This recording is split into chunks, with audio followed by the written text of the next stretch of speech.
तेरी मेरी कहानियाँ से सभी अपडेट पाने के लिए बेल आइकन दबाएं। आज की कहानी है सौतेली माँ की ममता की परीक्षा। फैमिली डॉक्टर के कहने पर पद्मिनी जी नक्श को अनीता के पास भेजने को राज़ी हो जाती हैं और माँ से मिलने की खुशी में नक्श का बुखार छूमंतर हो जाता है। अगली सुबह नक्श अपने पिता के साथ जाने को तैयार हो जाता है। उसकी दादी उसे भेजना तो नहीं चाहती, पर नक्श की खुशी के लिए वे खुद को समझा लेती हैं। इधर शादी के बाद पहली बार अनीता अपने मायके रहने आई है। घर में शादी की तैयारियां जोर शोर से चल रही हैं। उसे नक्श की बहुत याद आ रही है और उसका किसी काम में मन नहीं लग रहा। दोपहर को अचानक पति को अपने घर आया देखकर वह घबरा जाती है और पूछती है, आप यहाँ वहाँ सब ठीक तो है? नक्श को तो कुछ नहीं हुआ, बताइए वह ठीक है ना? मेरा मन बहुत घबरा रहा है, बताइए ना कैसा है मेरा बेटा? सूर्यकांत मुस्कुराते हुए कहता है, यह सवाल तुम खुद उससे ही क्यों नहीं पूछ लेती? और तभी नक्श सरप्राइज कहता हुआ माँ से जा लिपटता है। अनीता उसे बाहों में भरकर प्यार करने लगती है। वह सवालिया नज़रों से पति की तरफ देखती है। तब सूर्यकांत बताते हैं, तुम्हारे जाने के बाद तुम्हारी याद में नक्श को बुखार आ गया था।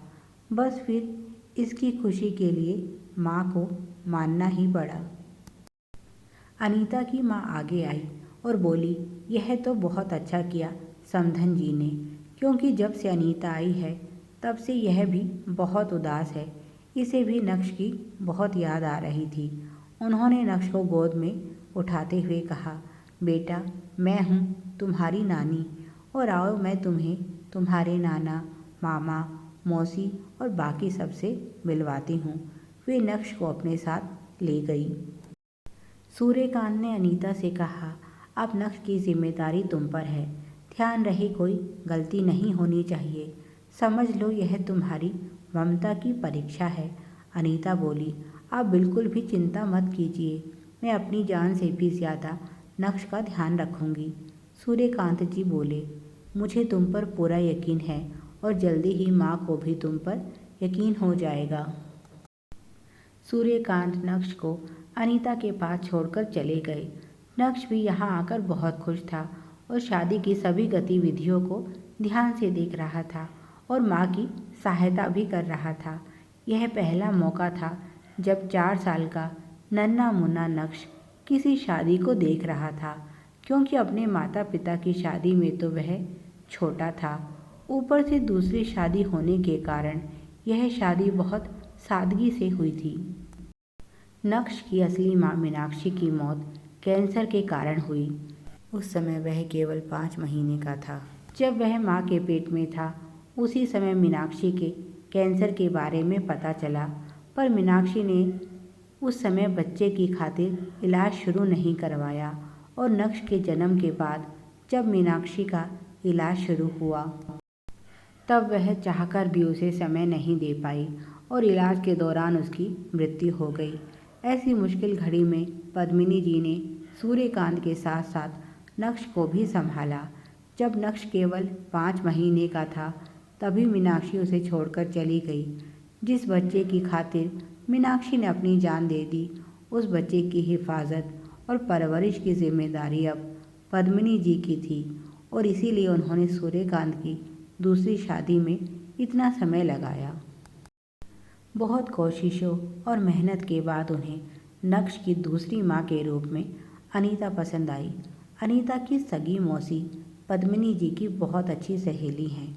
अनीता के मधुर स्वभाव को देखते हुए एक दिन उसकी मौसी ने अपनी बहन से इस बारे में बात की।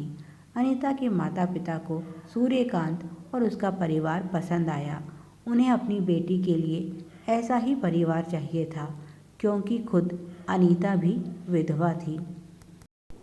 शादी के 2 महीने बाद ही उसके पति की एक दुर्घटना में मौत हो गई और ससुराल वालों ने उसे अभागन कहकर घर से निकाल दिया। तब से अनीता अपने माता पिता के साथ रह रही थी। अब जवान बेटी को सारी उम्र घर पर भी नहीं बैठा सकते, इसीलिए उन्हें भी अनीता के लिए सुयोग्य वर की तलाश थी। अनीता ने थोड़े समय में ही जिंदगी की कड़वी सच्चाई समझ ली थी। इसीलिए जब उसे नक्श के बारे में पता चला, उसका दिल ममता और दर्द से भर उठा। उसकी और नक्श की कहानी बहुत मिलती जुलती है।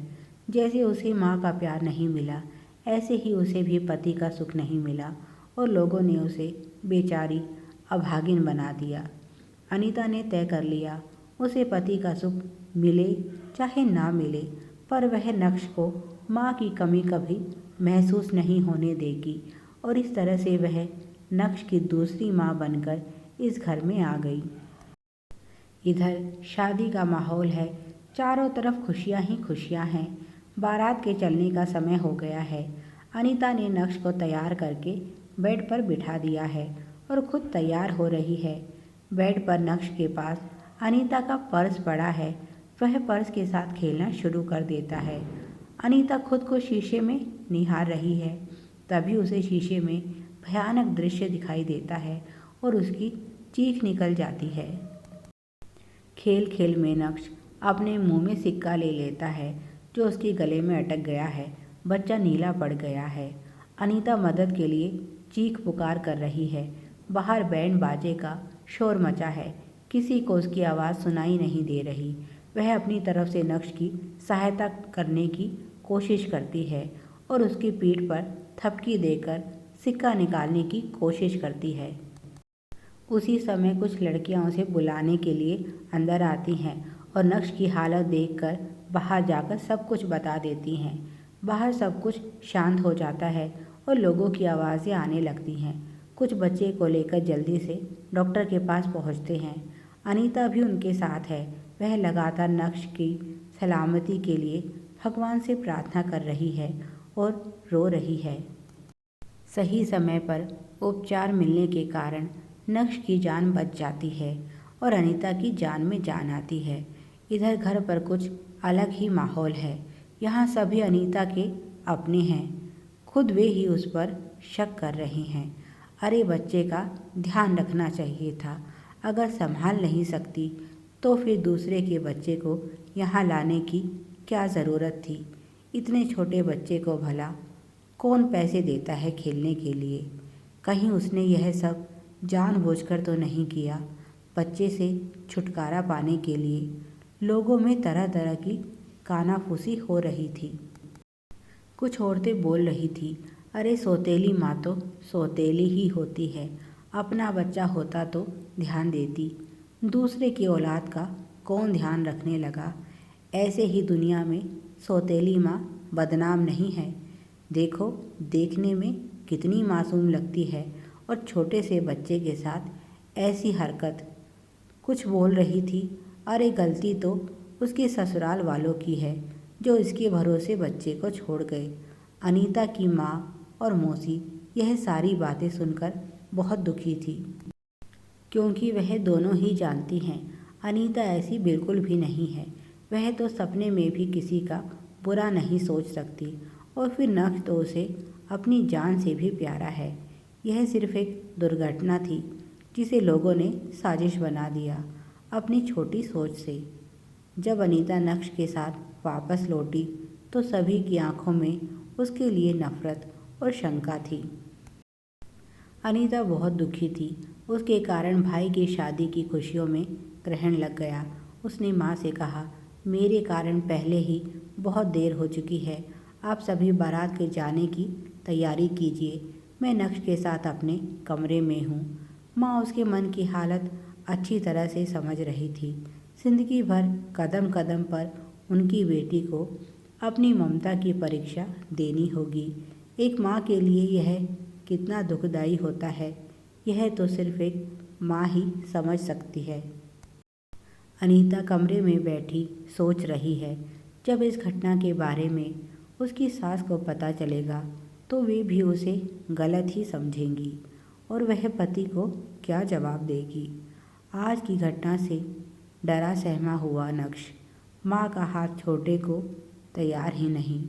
अनीता उसे गोद में लेकर प्यार करती है और बच्चा सो जाता है, पर अनीता के आंसू रुकने का नाम ही नहीं ले रहे। वह सोच रही है क्यों नक्श ने उसके गर्भ से जन्म नहीं लिया। अगर ऐसा होता तो कोई उसकी ममता पर सवाल खड़े नहीं करता और उसे यूं बार बार अपने प्यार की परीक्षा न देनी पड़ती।